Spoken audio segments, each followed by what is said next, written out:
Chile, un país lleno de historia y de muchos secretos ocultos en ella. Seguro has oído hablar de Salvador Allende, pero ¿sabes cómo fue su gobierno?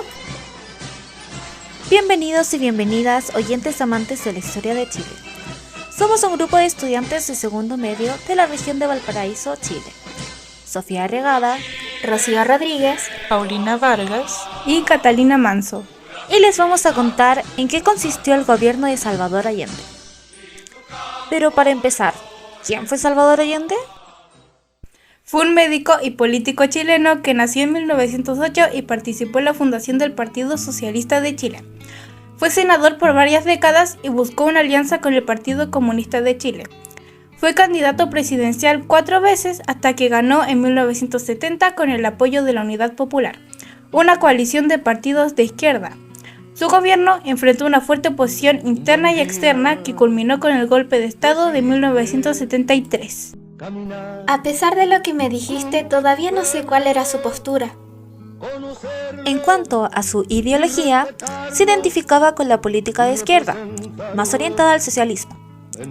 En 1933 participó en la fundación del Partido Socialista de Chile, en el que permaneció toda su vida. Entre 1937 y 1939 fue secretario regional de Valparaíso y en las elecciones parlamentarias de 1937 fue elegido diputado. En las elecciones presidenciales de 1952 fue candidato por primera vez, patrocinado por el Frente del Pueblo, obteniendo un 5% de los sufragios. Esta elección fue ganada por Carlos Ibáñez del Campo. En 1956 participó de la formación del Frente de Acción Popular, alianza de partidos de izquierda que tuvo duración de 8 años hasta 1964, de la que fue su primer presidente. Para las elecciones presidenciales de 1958, el FRAP lo presentó como candidato, postulando por segunda vez a la presidencia. Sin embargo, no resultó elegido, aunque obtuvo el segundo lugar en esa votación, con un 28,8% de los votos, logrando ser electo Jorge Alessandri Rodríguez. 6 años más tarde, en las elecciones presidenciales de 1964, fue nuevamente candidato apoyado por el FRAP. Sin embargo, fue derrotado por Eduardo Frei Montalva, aunque logró casi un 39% de los sufragios, siendo esta su tercera postulación. Al parecer se postuló muchas veces. Al final, ¿cuándo fue elegido presidente? Fue elegido presidente de Chile en 1970 mediante un proceso que tuvo 2 etapas, la elección popular y la ratificación del Congreso Pleno. En la elección popular realizada el 4 de septiembre de 1970 obtuvo el 36,3% de los votos válidos, superando por un estrecho margen a Jorge Alessandri, que obtuvo el 35,3%, y a Radomiro Tomic, que obtuvo el 27,8%. Como ninguno de los candidatos alcanzó la mayoría absoluta, la Constitución de 1925 establecía que el Congreso Pleno debía elegir al presidente entre los 2 más votados. El Congreso se reunió el 24 de octubre de 1970 y ratificó la elección de Allende por 153 votos sobre 35 de Alessandri, luego de que el Partido Demócrata Cristiano decidiera apoyar al candidato de la Unidad Popular a cambio de un estatuto de garantías constitucionales. Así, se convirtió en el primer presidente socialista elegido democráticamente en América Latina. Su gobierno buscó instaurar el socialismo por la vía democrática. Por lo tanto, dio 4 principales propuestas. Una fue la nacionalización del cobre, que se dio cuando el Congreso Nacional, el 11 de julio de 1971, aprobó con muy pocas modificaciones y por votación unánime la enmienda constitucional que hizo posible la nacionalización total del cobre, titulada como Ley número 17.450, por lo que los yacimientos de ese codiciado metal pasaron a ser propiedad de todas y todos los chilenos. Otra propuesta fue la de profundizar la reforma agraria, que fue principalmente que el gobierno, frente a la movilización de los trabajadores costeños, decidió profundizar esta reforma, lo cual se logró debido a los cambios institucionales y políticos que se registraron a partir de la coyuntura de 1958 y sobre todo a la aprobación de las reformas electorales alcanzadas durante ese año. Además, propuso la creación del área de propiedad social, que fue uno de los principales objetivos para el gobierno. Este proceso de transformación de la economía se inició con una política destinada a construir un Estado dominante, formado por las empresas que poseía el Estado más las empresas que se pretendía expropiar.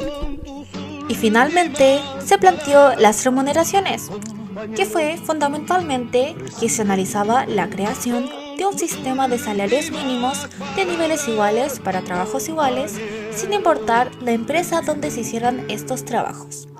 Y, similarmente, se buscaba también implementar un sistema de salarios que no discrimine ni entre hombres y mujeres, ni según la edad de los trabajadores. El inicio del gobierno de Allende en Chile en 1970 marcó un periodo de cambios sociales, económicos y políticos. Como líder de la Unidad Popular, buscó implementar reformas socialistas de manera pacífica, la llamada Vía Chilena al Socialismo. Su gobierno incluyó la nacionalización del cobre y la estatización de industrias a través de la expropiación y compra de acciones, alcanzando un control significativo. Se llevaron a cabo reformas en el sector agrario, la salud y la educación, pero el aumento del gasto social generó déficits fiscales, resultando en inflación y problemas de abastecimiento.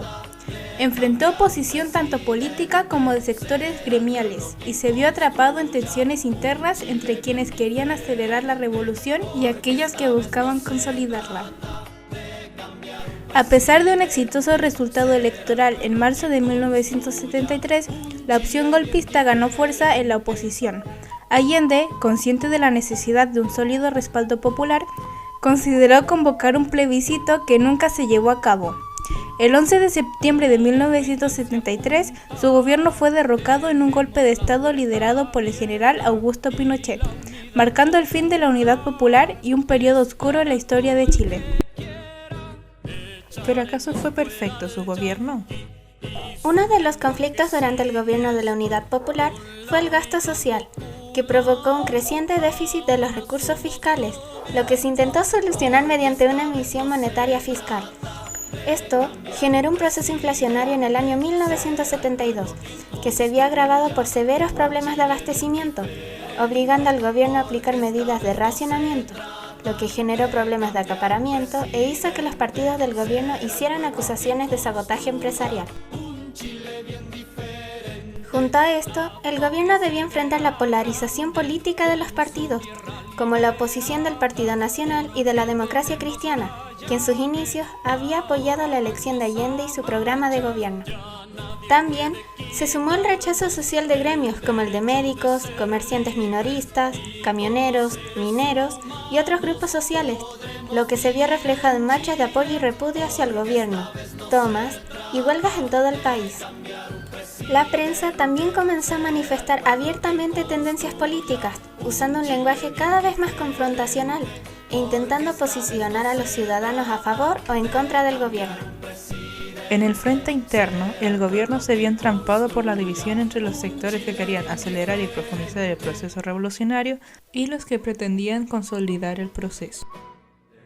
A nivel internacional, el gobierno se enmarcó en la Guerra Fría y en el enfrentamiento entre el capitalismo y el socialismo a todo nivel, lo que se expresó en la alta influencia de los países extranjeros en el proceso chileno. Si Estados Unidos respaldó activamente a la oposición política y social al gobierno, países como Cuba apoyaron a la Unidad Popular. En los meses siguientes se agravó la crisis política, lo que se expresó en la sublevación militar llamada Tanquetazo, del 29 de junio de 1973 y en el fracaso de las conversaciones gobierno-oposición en el mes de agosto del mismo año. La verdad no pensé que hubiera tenido tantos conflictos. ¿Qué pasó al final? En medio de una gran crisis económica, alcanzando incluso un 606% de inflación en 1973 y durante una importante crisis social, el 11 de septiembre de 1973, el gobierno de la Unidad Popular acabó repentinamente mediante un golpe de Estado liderado por el general Augusto Pinochet. Después de conformarse una junta militar, esta dio un comunicado solicitando que entregue inmediatamente su cargo a las Fuerzas Armadas y Carabineros de Chile. Junto a sus más leales colaboradores, resistió en el Palacio de la Moneda y alertó a sus cercanos que moriría como presidente de Chile. Antes de que la casa del gobierno fuera bombardeada, indicó sus últimas palabras: Según la versión de este hecho, brindada por las Fuerzas Armadas, antes de que los militares entraran al palacio, Salvador Allende se suicidó. Ahora pasaremos a mostrar un trozo del discurso dado por Salvador Allende por el fin de su gobierno. La última oportunidad en que me pueda dirigir a ustedes. La Fuerza Aérea ha bombardeado las torres de Radio Portales y Radio Corporación. Mis palabras no tienen amargura sino decepción, y serán ellas el castigo moral para los que han traicionado el juramento que hicieron.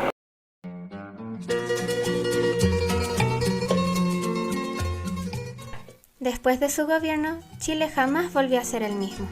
Sufrió grandes cambios que dejaron heridas profundas en la sociedad, dividiendo al país. Aunque el gobierno no logró su objetivo, marcó un antes y un después en la historia de Chile. Hemos estado hablando de un gobierno gigante. Lo que dijimos es solo una parte de este. Ojalá este podcast te haya interesado a descubrir más datos acerca de una de las tantas memorias en la historia de nuestro país. Adiós, queridos oyentes.